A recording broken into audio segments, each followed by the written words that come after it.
Fíjense que es bien interesante porque cuando se ha tratado de relacionar, por ejemplo, con alergias, ¿no?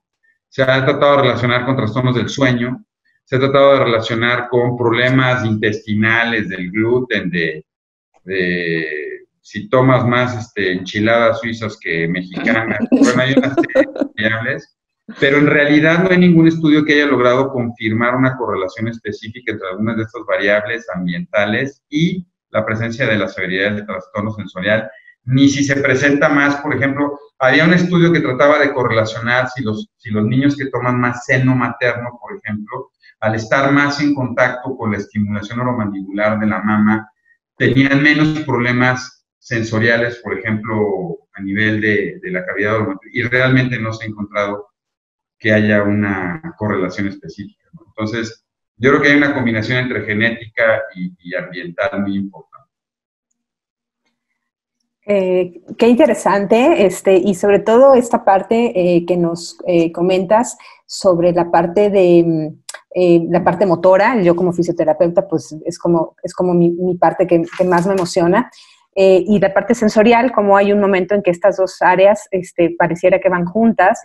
Y bueno, yo a esta parte le aumentaría este proceso de aprendizaje en un o sea, ya en un siguiente momento, porque sabemos que finalmente para aprender necesitamos estar motivados, tiene que haber un confort sensorial que nos permita estar dispuestos a aprender. Y bueno, pues esta parte de movimiento, cómo a partir de un confort sensorial, a partir del movimiento, nuestro cerebro está como listo para aprender. Si bien dices tú que esta situación de variabilidad complica el diagnóstico, efectivamente nosotros estamos hablando de muchísimos signos blandos que de pronto estos signos blandos nos permiten hacen que se filtre la información y que no nos quede claro si realmente es algo real, es algo que de pronto está o no está. Y bueno, pues eso pues se hace mucho más complejo el diagnóstico, indudablemente. Entonces, por ejemplo, si yo te pregunto, Jimé, ¿tú consideras que un niño tiene hipersensibilidad auditiva si le molestan cuántos números de ruidos? ¿Con qué frecuencia? ¿A qué intensidad? O sea, si un niño nada más es hipersensible a la licuadora y no a ningún otro ruido, ya es hipersensible auditivo, y si esto lo presenta nada más 2 veces por semana, ¿tiene el síntoma o no? O si lo presenta 3, ya lo tuvo. Si le duró el fenómeno 2 minutos es no, y si le duró 3 es sí. O sea, esas son las dificultades de repente en los signos blandos. Para los más biologistas como yo, que aquí nos vamos a enfrentar interesantemente contra la mayoría que no son tan probiologistas, ¿no? Ahí está la Karen, ¿no? Que va a echar bronca al rato con todo lo del tema sensorial. No, pero para los probiologistas, el fenómeno de desarrollo en los primeros años de vida está estructurado y genéticamente determinado. O sea, tú deberías de poder desarrollarte e ir generando estos fenómenos sin que necesariamente tuvieras que estimular o provocar el fenómeno.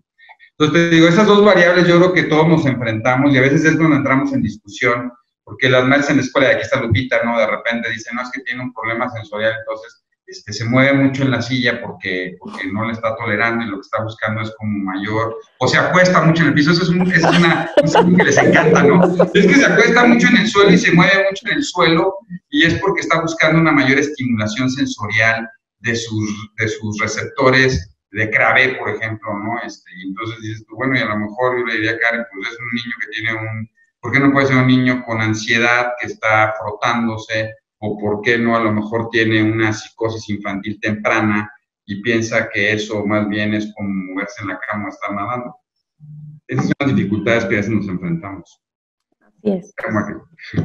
No, Lupita, porque ¿a poco no en el colegio? Bueno, ustedes en los colegios, también ustedes ven todos esos contextos tan diferentes, ¿no? ¿Cómo miden ustedes en un colegio? ¿Cómo puedes medir en un colegio que el niño tiene problemas sensoriales? ¿A partir de cuándo tú dices, este niño sí lo puede tener o no lo puede tener? ¿O qué niño sí debería empezar una intervención o no? Así es muy difícil hacer esa diferenciación entre qué situación es realmente un problema sensorial y qué cosa es nada más una conducta. Ajá. O algún otro tipo de trastorno, como de ansiedad, por ejemplo. Es muy difícil saber.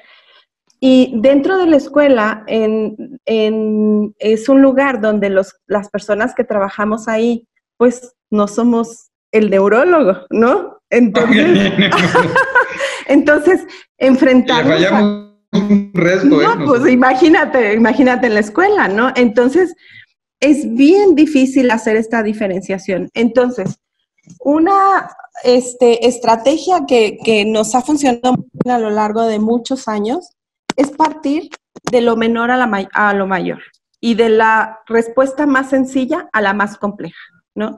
Entonces, por ejemplo, el niño que se acuesta en el piso, que todo el tiempo quiere estar en el piso, o que se va a comer el lunch y en lugar de estar sentado, de pronto ya está en el piso. Y entonces, en lugar de darle una mordida, lo desbarata, ¿no? Entonces, ¿eso qué es? ¿Es un problema? ¿Es un trastorno? ¿O nada más así aprendió? ¿O en su casa no lo educaron, ¿no? Entonces, la respuesta más sencilla es la que nos va dando la pauta de cómo ir subiendo en la pregunta que nos hacemos y en la respuesta que nos hacemos. Entonces, en la escuela, donde no somos expertos en hacer un diagnóstico, ni nos corresponde, por supuesto, nos vamos a ir a la respuesta más fácil. Entonces, la más sencilla. Vamos a pensar que es conductual. Ok. Entonces, al niño se le va a dar una estructura, se le va a dar un orden, se le va a poner una silla adecuada a su tamaño, que no le cuelguen los pies. Entonces, le vamos a dar una estructura. ¿Qué crees que con eso se compuso? Ah, pues mira, era conductual, ¿no? No se compuso, no sucedió. Ok, a ver, vamos a observar si nada más esta conducta presenta o está adornada con muchas otras conductas, lo que decías hace un momento, doctor. O sea, ¿es algo aislado o es adicional a otro trastorno? No, pues es que además no habla. Bueno, pues es que además tiene un tono muscular muy bajo. Es que además se mete toda la boca. Es que además los ruidos le causan dolor, ¿no? Entonces, ok, entonces aquí hay una situación diferente. ¿Podemos decir exactamente qué es? No. Entonces, el siguiente paso de la escuela es hacer el trabajo interdisciplinario y orientar a los padres de familia coherentemente para que busquen al especialista adecuado. Ajá. Por lo menos a nosotros eso es lo que nos funciona. Entonces, cuando ya van con el doctor Barragán o con otro especialista que se va a equivocar menos, ajá, entonces ya podemos saber con un mayor grado de certeza qué es lo que está sucediendo con ese niño y cómo lo vamos a resolver. Entonces, si nos enfrentamos en casa o en la escuela, los que estén aquí presentes, que sean docentes o mamás, y no sé diferenciar qué está pasando, mi sugerencia es pregúntate lo más fácil y responde lo más fácil y da la solución más sencilla. Si esa funciona, esa era. Y si no, entonces ve subiendo escaloncitos en la investigación de qué es lo que pudiera estar sucediendo. Fíjate que nosotros, desde el punto de vista neurológico, tenemos una desventaja y es el hecho de que a veces los vemos 20 o 30 minutos nada más. Entonces, la verdad es que las percepciones de los maestros y de los padres son súper importantes para entenderlo. Y nosotros, al no haber un estudio biológico específico que me permite establecer esto, lo que ha marcado la mayoría de las asociaciones internacionales es si este síntoma produce disfunción o no en el comportamiento y en el avance del niño. Entonces, si este síntoma al final está presente, pero no le genera una disfunción en su vida cotidiana, en realidad puedes dejar el síntoma aislado, porque a veces es muy interesante y es el hecho de saber que los trastornos sensoriales pueden favorecer que se desarrollen otro tipo de trastornos, ¿no? Y cómo saber si el trastorno sensorial o mandibular no me está generando un problema articulatorio del lenguaje, que es donde yo creo que con Jimmy hacemos de repente ahí nos echamos unos pensamientos medio raros, ¿no? Donde es qué fue primero, ¿no? El trastorno del lenguaje que te llevó al trastorno sensorial, o es un problema de trastorno sensorial que te llevó al lenguaje. Por eso normalmente lo que tratamos de hacer es una cronometría de las manifestaciones, ver qué empezó primero, con qué se fue acertando. Dos, es que es muy interesante porque las manifestaciones sensoriales en la mayoría de los niños no tienen automodulación y autorregulación cognitiva, y eso es de lo que a veces genera mucho trabajo poderlo trabajar, porque los papás quisieran que entendieran los niños, pues sí, ya, nomás tápate los oídos y ya, ¿no? Y es cómo debes de entender que él no puede regular ni racionalizar este fenómeno, y cómo esta situación sí te puede llevando a tener comportamientos diferentes. Y muchos papás que han heredado esto a sus hijos te dicen, la verdad, doctor, es que me di cuenta que el tono de voz de mi suegra, que siempre pasa así, me molesta mucho, ¿no? Y entonces, cuando estoy con ella, me pone de muy mal genio, pero ya me di cuenta que no es mi suegra, es el tono de voz que tiene, ¿no? O sea que es interesante entender que a lo mejor, desde el punto de vista biológico, si hay una serie de variables que te van llevando, y a lo mejor aquí con Cari, si hay conducta, si esto te va llevando a tener una serie de comportamientos que después acaban repercutiendo en otras áreas, ¿no, Jimmy? Sí, bueno, yo aquí quisiera hacer mi comentario con respecto a esta parte en la que hablas como científico. Y entiendo tu parte, entiendo tu postura, porque ahora yo estudio un doctorado y entiendo que en el área médica, pues no existe, si no hay evidencia científica, no vale. De alguna manera no vale. No, sí, vale, pero bueno. Ha sido una gran lucha por entrar a este mundo. Y ahora que yo estoy un poco queriéndome volver científica, estoy entendiendo que esto es una realidad. Y por mucho que hoy en día yo tenga una certificación en integración sensorial, en neurodesarrollo, yo creo que nuestra visión tiene que ir mucho más allá y tenemos que ser mucho menos, no casarnos con algo nada más, sino como ver el todo. Voy a retomar algo con respecto a lo que ustedes decían sobre el nivel de funcionalidad y participación de los niños. La Organización Mundial de la Salud ahora tiene una clasificación que seguramente tú la conoces, Eduardo, que es el CIF, en donde nos hace obliga a la gente que trabajamos en el área de salud a observar el nivel de funcionalidad y participación de cada paciente.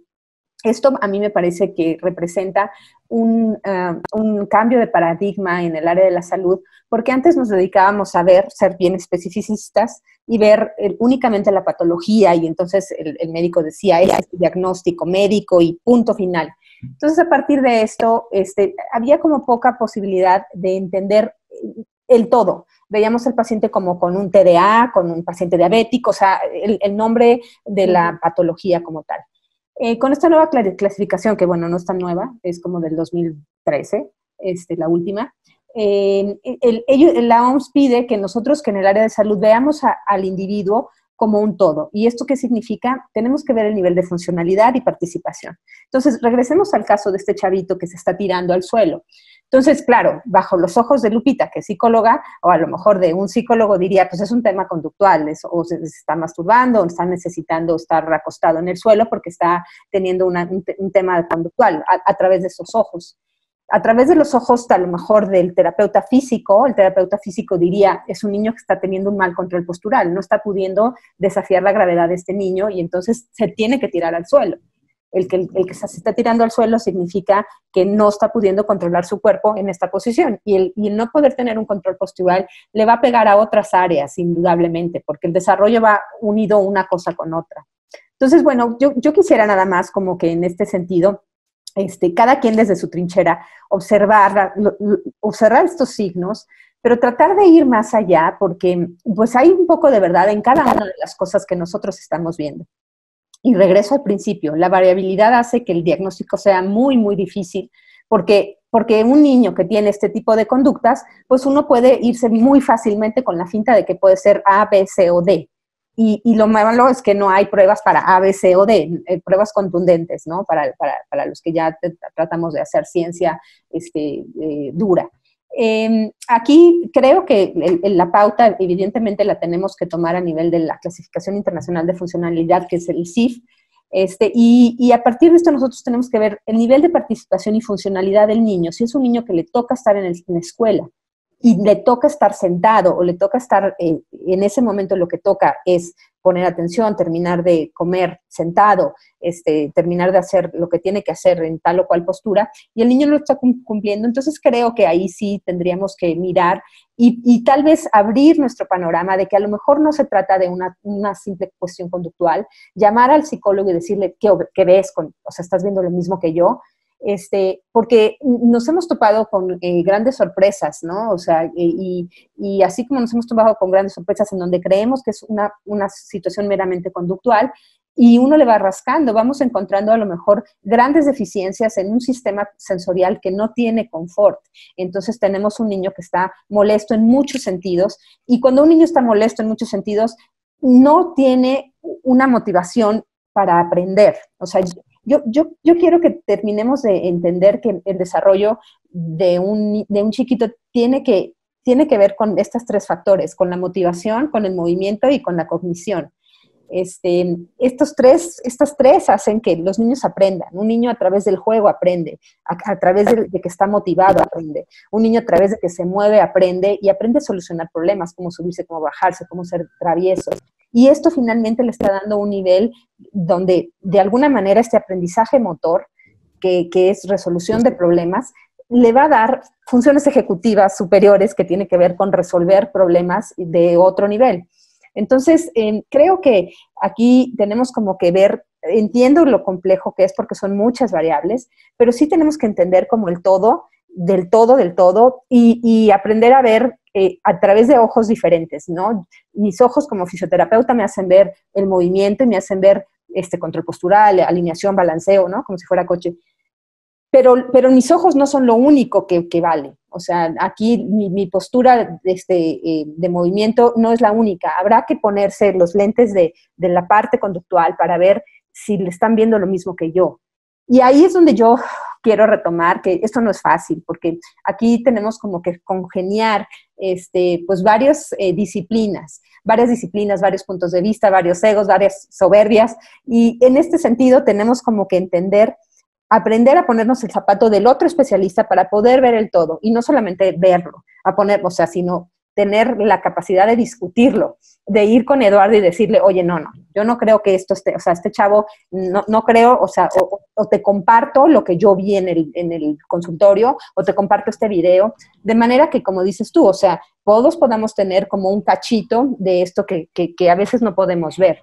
Las visitas a mí escolares me parecen una oportunidad extraordinaria, súper enriquecedora de ver conductas de los niños que jamás uno se podría imaginar, ni en la casa, ni en el consultorio, y tampoco a nivel social. Entonces, creo que hay áreas que que tendríamos todos que compartir para poder dar un diagnóstico mucho más certero.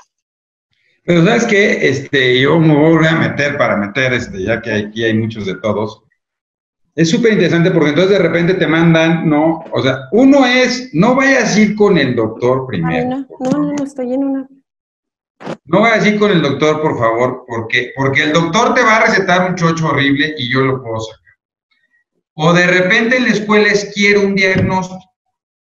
Y me tiene que decir usted, porque la terapeuta dice que si no le dice de dónde es el diagnóstico, pues cómo lo va a trabajar. Y tú dijiste unas cosas bien interesantes, Jimé, y hay que entender varios aspectos. Uno es, no hay que correr con el diagnóstico. El neurodesarrollo es un fenómeno biológico que tiene temporalidad y que se da durante el tiempo. Y a veces el hecho de que veas un niño a los 2 años y que tenga ciertas manifestaciones es muy confuso, y el hecho de que no tengas un diagnóstico específico no quiere decir que no lo puedas trabajar. Y yo a veces les digo a las terapeutas, o sea, si le digo que este niño tiene un trastorno sensorial por un defecto de inmadurez frontal, cambia la estrategia si le digo que es porque está en la región parietal. O sea, si me voy del frontal derecho al parietal izquierdo, al final del camino va a cambiar la estrategia, pues a veces no mucho. Y a veces estas presiones lo que originan es que el médico diga, pues ya sé lo que voy a hacer bien fácil, ¿no? Le hago un electroencefalograma, y en el electroencefalograma le pongo que tiene inmadurez cerebral, y ya, me la saqué. Y punto, ¿no? ¿Qué tiene? Tiene inmadurez en el electro, se ve, y le vamos a dar un neuromodulador de esos bien buenos que hay. y usted trabaja. La interdisciplinación, o sea, trabajar de forma interdisciplinaria es muy importante, entender que a veces el diagnóstico no es tan estrictamente necesario y a veces es difícil hacerlo. Yo lo que les digo a los muchachos que estudian neuro es, no tienes por qué correr con un diagnóstico. Si no te quedan dudas, si no completas el cortejo sintomático, puedes decir, a ver, lo que yo estoy viendo en este momento es un problema motriz que no sé hacia dónde se dirige, podemos empezar a trabajar, que eso es mucho lo que hacemos con Jimeno. Y yo les digo, el hecho de que lo manden con un neurólogo, con un psiquiatra, con un pediatra, no quiere decir que va a salir con una receta de Ritalin o que va a salir con una receta de... Sí es importante, deberían de revisarlo los médicos a todos estos niños, porque pueden de repente encontrarte cosas. De repente me han mandado niños que tienen, por ejemplo, un trastorno sensorial y tienen una microcefalia y nadie se había dado cuenta porque no le había medido la cabeza, ¿no? Y eso cambia radicalmente el diagnóstico a que si no tienes esto. Entonces, no tenemos por qué pelearnos entre médicos y terapeutas, ¿no? Yo creo que hay que formar este equipo y con la escuela, que es muy importante. Y que si de repente podemos decir, no tengo un diagnóstico formal en este momento, pero sí puedo empezar a trabajar.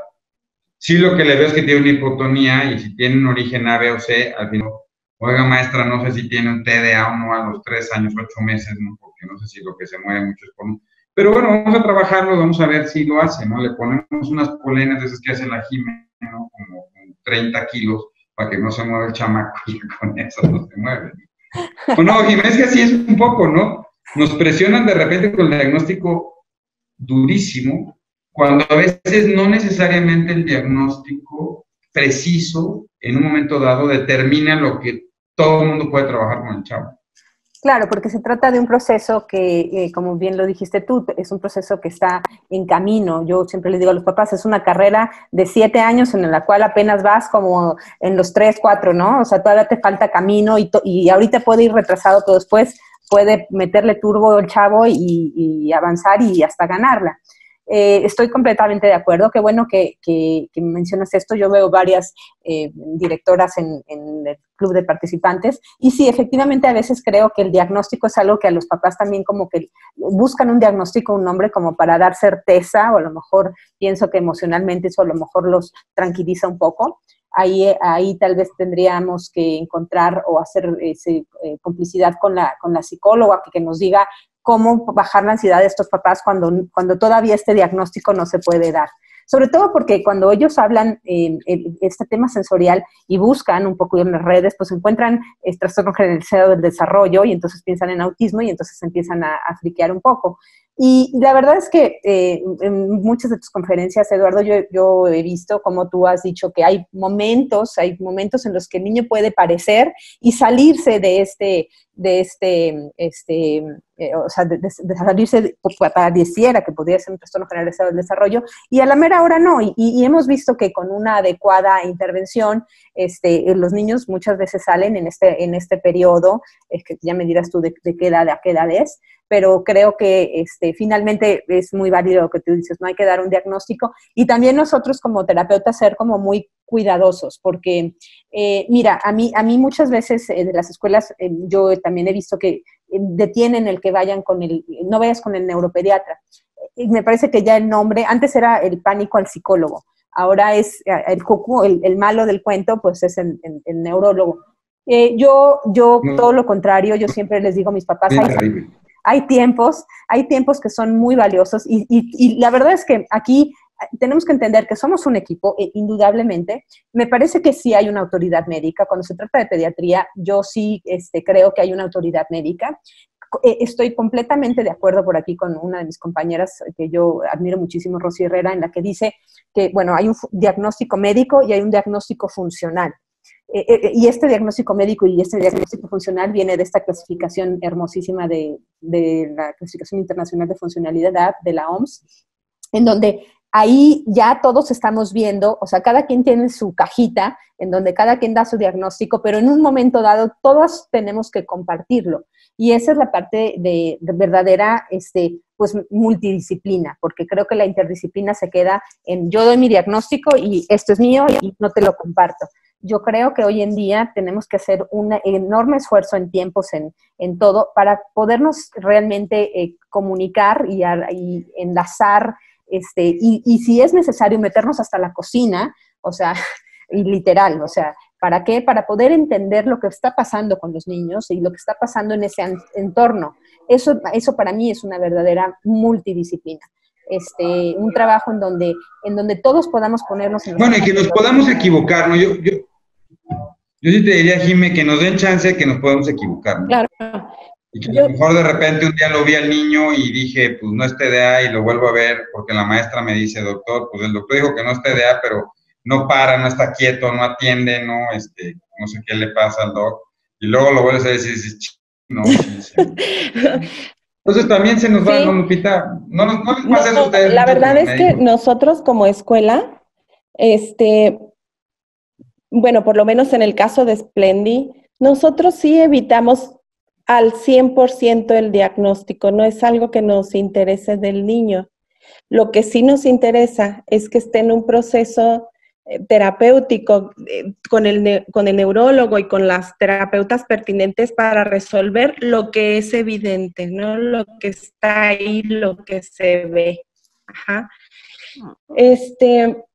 Creo que en el ámbito de las escuelas, esto del diagnóstico se puede prestar mucho a la etiquetación, lo cual es un lastre que puede cargar el niño para siempre y que, como usted bien dice, doctor, a veces nos equivocamos todos, ¿no? A mí me ha tocado ver, dado que en Splendi recibimos a los niños desde los 4 meses de edad, tenemos muchos años para ver cómo se desarrolla el niño, muchos años.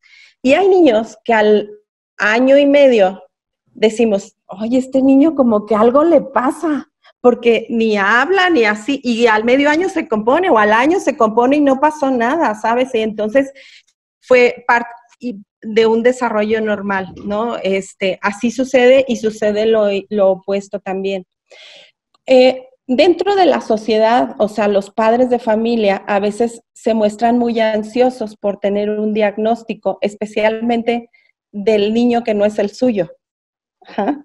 O sea, el papá quiere saber qué le pasa al otro niño y quiere tener el nombre o la etiqueta de lo que le pasa al otro niño. Y es algo que es sumamente riesgoso, es algo que no es conveniente en absoluto. Y que si ponemos ahí un título, una etiqueta que se le quede permanentemente o durante mucho tiempo y es falsa, pues imagínense lo que sucede, ¿no? En el caso de nosotros como escuela, cuando abrimos las puertas y decimos somos un colegio incluyente, el niño va a entrar sin etiquetas, aunque esté diagnosticado.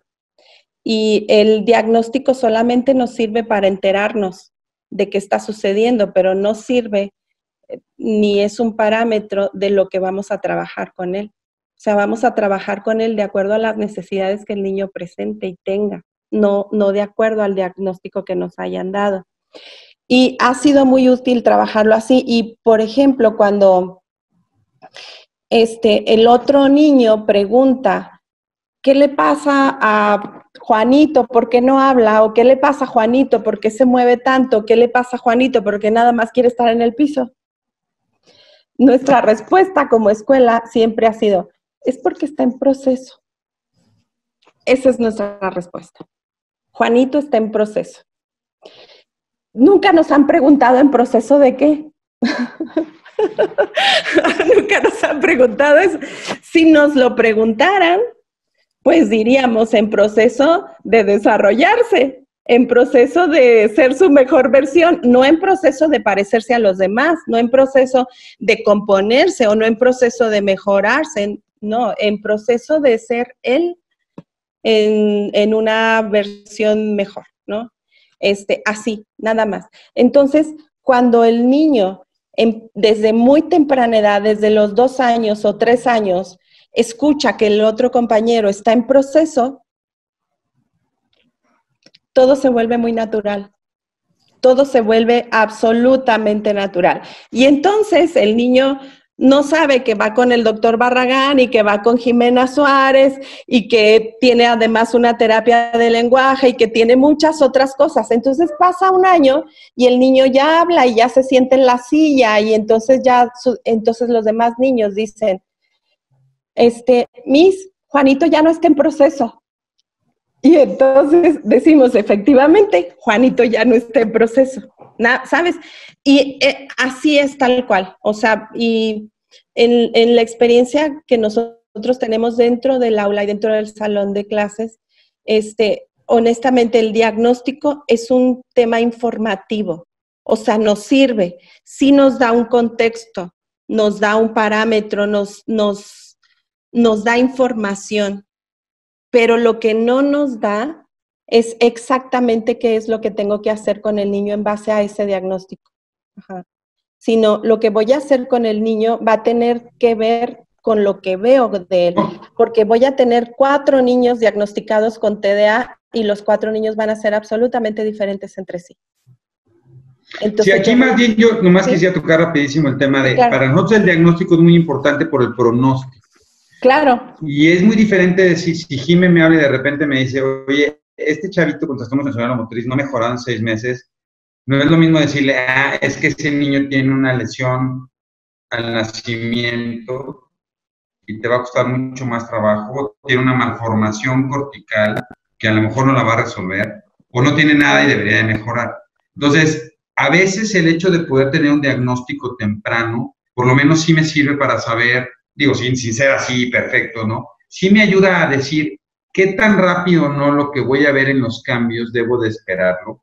Si las escuelas empiezan a desesperar un poco porque no veo grandes avances o no logro ver una modificación, sí es muy diferente tener un chavito TDA porque tiene una epilepsia de ausencias al que tiene por exacto, un Entonces, exacto. Esos parámetros son importantes por eso. Claro. Así es. Y en este sentido, bueno, Lupita, tú tocas un tema muy importante que tiene que ver con esta psicoeducación a la familia, a los compañeros, a los papás, porque me imagino que también viene muy fuerte el tema de presión, ¿no? Cuando tenemos un chiquito que se está portando mal y se está sonando a todos los del grupo, entonces seguro tienes a muchos papás encima. Pero creo que esto tiene que ver con una psicoeducación que tenemos que dar como sociedad, como área médica, como escuela, para explicar que estamos en proceso. Y en este proceso, bueno, pues tenemos que ser tolerantes, ¿no? Creo que la gran enseñanza, como siempre, es ser tolerantes y aprender a hacer esta inclusión educativa. Ya entrando a este tema, yo lo que percibo, y nosotros hacemos muchas visitas a las escuelas, y nos encontramos, de verdad, es súper triste porque aún, digo, así como encontramos escuelas abiertas y maestras con mucha disposición, pues todavía vemos que todavía hay un camino muy largo por andar. Creemos que hay mucha dificultad en primer lugar, para que primero tenemos que enseñar a reconocer estos datos, enseñar a que no etiqueten a los niños equivocadamente, porque igual sí puede ser un problema conductual, pero no es el problema conductual lo que originó todo. O sea, si es un niño que está teniendo serios problemas sensoriales, muy probablemente después de mucho tiempo, de todo un día lleno de frustración, donde todo me molesta, donde me molesta el ruido, me molesta el olor, no tengo buen control postural, pues claro que al final yo me convierto en un monstruo, pero finalmente esto es como una consecuencia y hay que aprender a verlo como tal. Y en este sentido tenemos que dar tenemos que enseñar a las mises a ver también a través de este lente, ¿no? Para poder entender que a lo mejor no es lo que ellos están pensando. Eso por un lado. Y por otro, tenemos que también, las escuelas necesitan aprender a hacer adecuaciones curriculares con estos chavos. O sea, realmente me parece que el reto que la escuela tiene es un reto grande, porque si es una escuela tradicional, pues seguramente va a tener que hacer ajustes en lo que se le está pidiendo a este chavo. Y si yo con mis niños con daño motor severo, parálisis cerebral, síndrome de Down, o casos que realmente requieren adaptaciones curriculares, me encuentro escuelas que todavía hoy en día no lo quieren hacer, pues mucho menos van a querer hacerlo cuando son cosas tan sutiles cosas que de pronto podemos confundir o se nos pueden ir de las manos y pensando que es una cuestión meramente conductual, por ejemplo.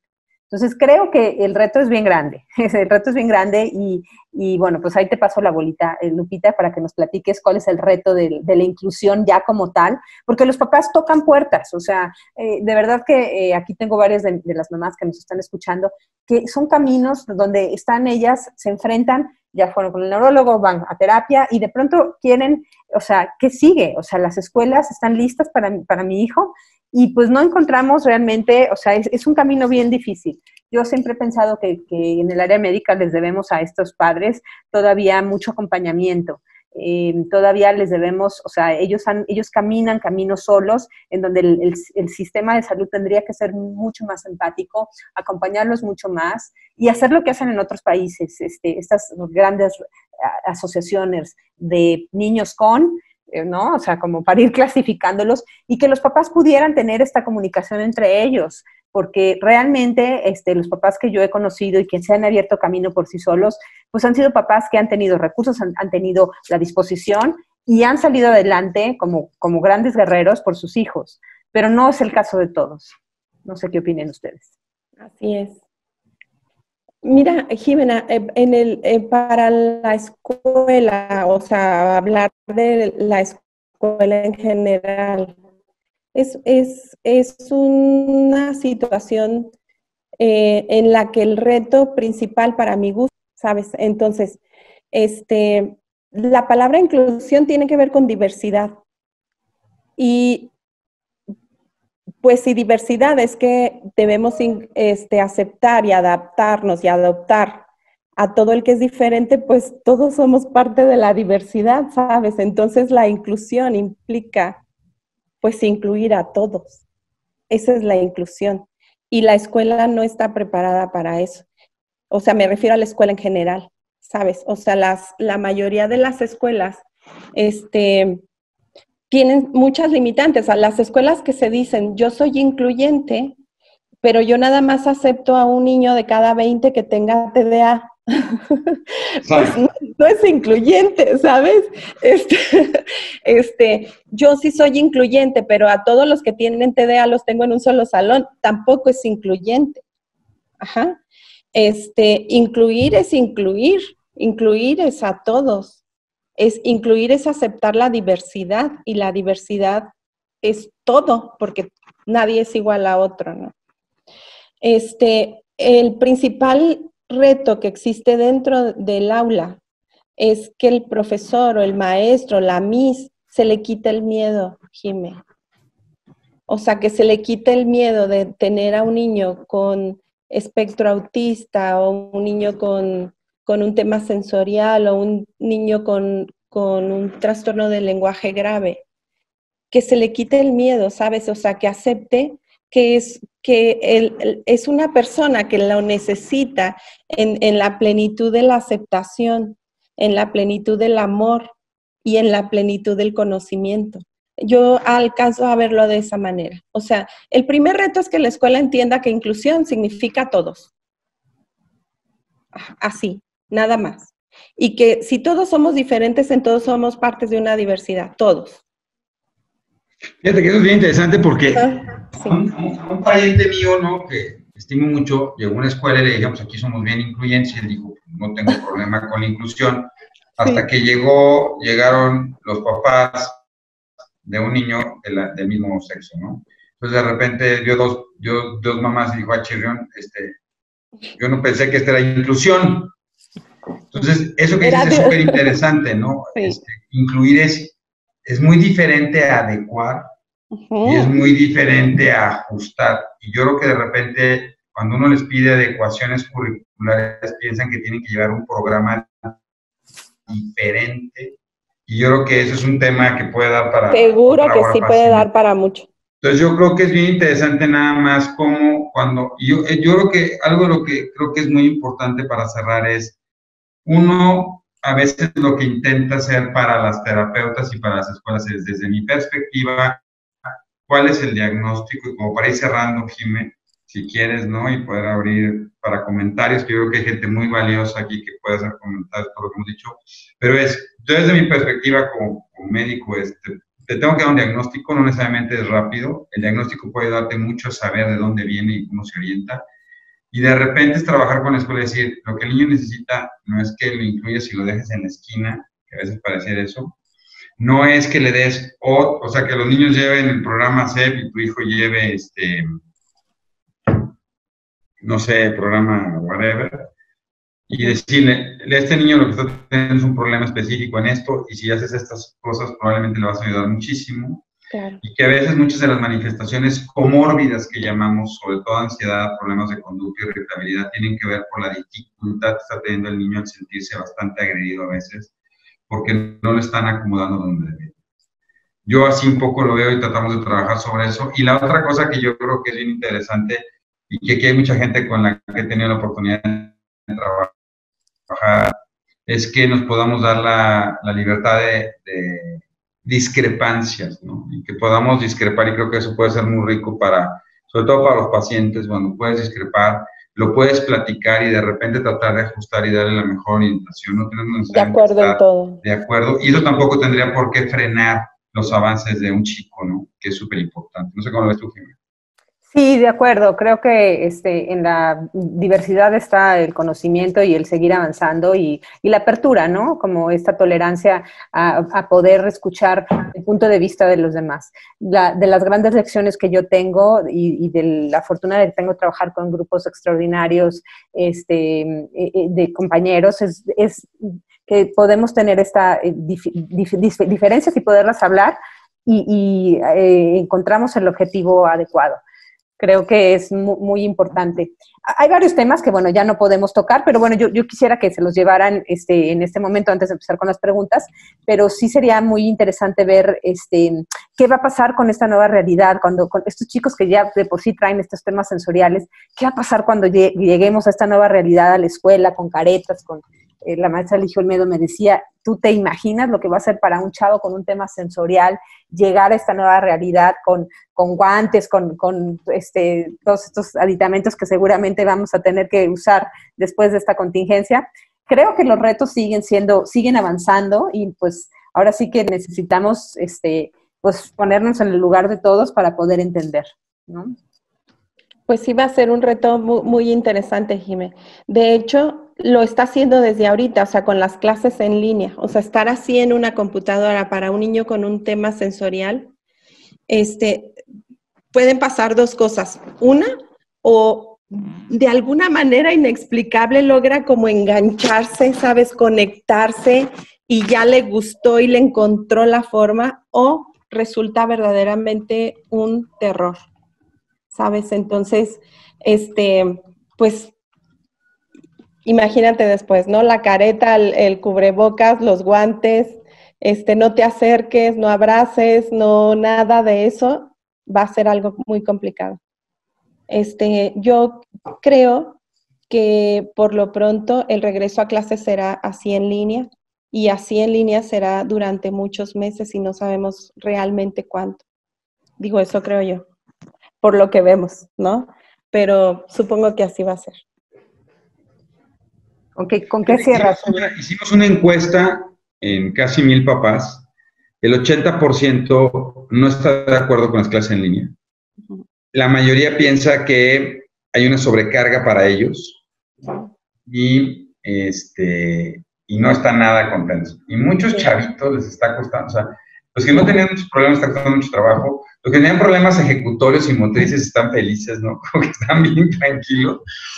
Pero entonces sí es un gran reto y yo creo, ¿no? Y hemos tratado de tener algunas pláticas con la Secretaría de Educación Pública, a mí, lo que digo, y no sé, aquí hay un montón de gente que muy, muy, muy importante.